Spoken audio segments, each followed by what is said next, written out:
টিংখাঙত শ্ৰী শ্ৰী ৰামদেৱ আটাৰ 459 সংখ্যক জন্মোৎসৱ পালন। টিংখাঙৰ ধমন 2 নং কেন্দুগুৰিৰ শ্ৰী শ্ৰী ৰামদেৱ আটা থানত শ্ৰী শ্ৰী ৰামদেৱ আটাৰ 459 সংখ্যক জন্মোৎসৱ পালন কৰা হয়। প্ৰায় 150 বছৰ পুৰণি এই থানখনলৈ সমাগম হয় অগণন ভক্তৰ। ৰাজ্যৰ বিভিন্ন প্ৰান্তৰ পৰা ভক্তসকল আহি এই থানত নিজৰ মনোবাঞ্ছা পূৰণৰ বাবে প্ৰাৰ্থনা কৰে।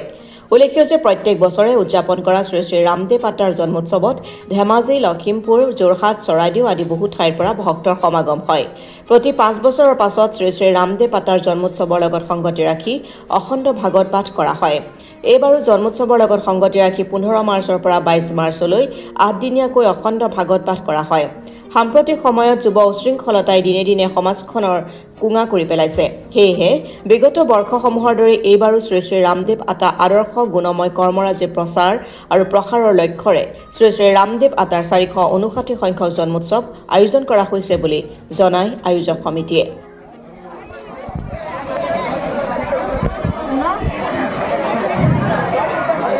ৰামদেৱ আটাৰ জন্মোৎসৱৰ তিথি উপলক্ষে তেওঁলোকৰ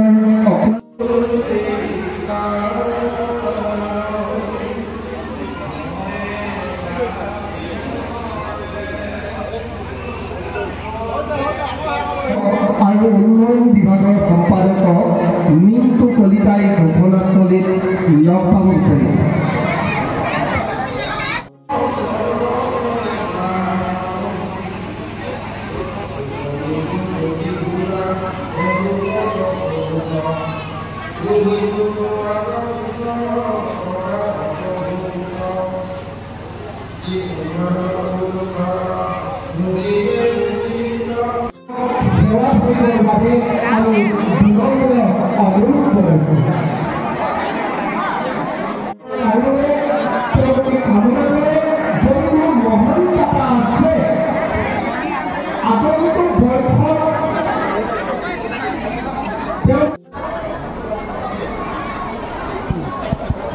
যদি বৰ্তমানলৈকে কোনো ব্যক্তিয়ে জনতাক নামঘৰৰ পৰা সংগ্ৰহ কৰি ল'ব।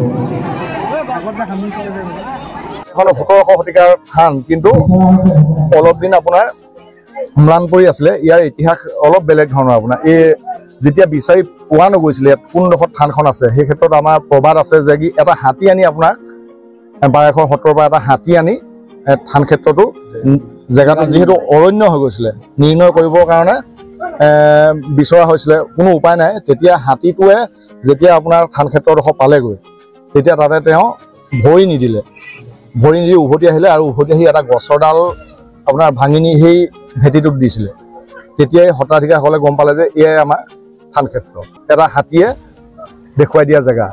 আৰু তেতিয়াৰ পৰা আমাৰ আহি আহি এটা সময়ত বহুত বেয়া অৱস্থা হৈছিলে, নিচিহ্ন হৈ গৈছিলে। তাৰপিছত 92 চনৰ পৰা আপোনাৰ লাহে লাহে আজি এই এটা মানে আমাৰ অসমৰ ভিতৰতে এটা উল্লেখযোগ্য অনুষ্ঠানলৈ ই পৰিণত হৈছে। ৰাইজৰ সহায় সহযোগিতা, চৰকাৰৰো অৱদান পাইছোঁ আমি, আৰু ৰাস্তা পদূলিও হৈ গৈছে। গতিকে এতিয়া এখন মানে আমাৰ অসমৰ ভিতৰতে ঐতিহাসিক ক্ষেত্ৰ আৰু ই এক আপোনাৰ তীৰ্থক্ষেত্ৰলৈ এতিয়া পৰিণত হৈছে। কেইবাখনো জিলা, ধেমাজি, তিনিচুকীয়া, শিৱসাগৰ, চৰাইদেউ, লখিমপুৰ আটাইকেইখন মানে আমাৰ ইয়াতে 5 বছৰৰ মূৰত আমাৰ অখণ্ড ভাগৱত পতা হয়। কিন্তু প্ৰত্যেক বছৰে বাৰ্ষিক আমি শ্ৰী শ্ৰী ৰামদেৱ আটাৰ জন্মোৎসৱ পালন কৰোঁ। তাতে আমাৰ ইমান ইয়াতকৈ বেছি মানে ৰাইজৰ সমাগম হয়।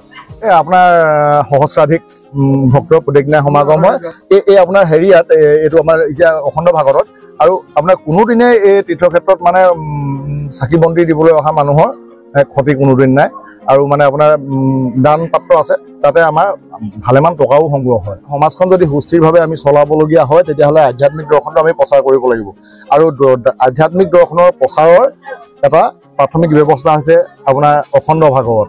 এই অখণ্ড ভাগৱত প্ৰতিষ্ঠাৰ মানে পালন কৰা পাঠ কৰাৰ যোগেদি ইয়াতে আপোনাৰ এটা আধ্যাত্মিক দৰ্শনৰ প্ৰভাৱ আপোনাৰ সকলো জেনেৰেশ্যনৰ এটা সন্মিলনো হৈছে। ইয়াতে আপোনালোকে দেখিবলৈ পাইছে, ইয়াত আবাল বৃদ্ধ বনিতা সকলোকে ইয়াত আপোনাৰ পায়, স্ত্ৰী বাল্য সকলো শ্ৰেণীৰ এটা সন্মিলন, আৰু সেই সকলোৰে মাজত এটা আধ্যাত্মিক দৰ্শন প্ৰচাৰ হয়, যাৰ প্ৰভাৱ হ'ব এখন সুশৃংখল সমাজ।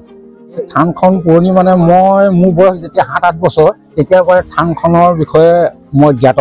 কিন্তু কালক্ৰমত এই থানখন এই যে যিটো এতিয়া প্ৰতিষ্ঠিত হ'ল এইটো 1992 চনৰ পৰা এই বিভাগটো অৰ্থাৎ এই থানখনত কৃষি বিভাগ বিভিন্ন এই উন্নতি বিভাগটো আগবাঢ়িছে আৰু লগে লগে ইয়াৰ মহিমাও বাঢ়ি গৈছে। কাৰণ মহিমা এনেকুৱা হ'ল কাৰোবাৰ যদি কিবা এটা অসুবিধা হয় আলহীকল হয় এই থানৰ সমীপত আহি যদি এগছ চাকি বন্তি জ্বলায় তেখেতলোকে সেইটো সুফল পায়।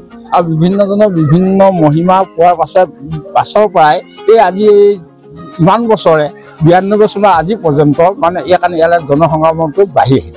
আৰু সেই উদ্দেশ্য লৈ ইয়াত আজি আমি প্ৰতি 5 বছৰ মূৰে মূৰে অখণ্ড ভাগৱতৰ ব্যৱস্থা কৰা হয় আৰু এই যোৱা 5 বছৰ আগত অখণ্ড ভাগৱত হৈ গৈছে আৰু এই বছৰ এই অখণ্ড ভাগৱত ইতিমধ্যে আমাৰ আজি সামৰণি গৈছে।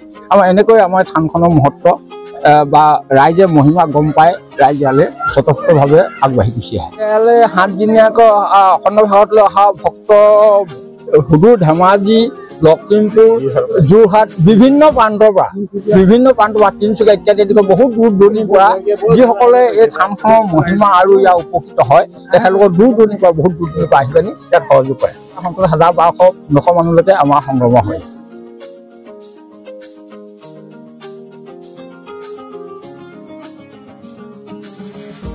Bureau' report Assam today.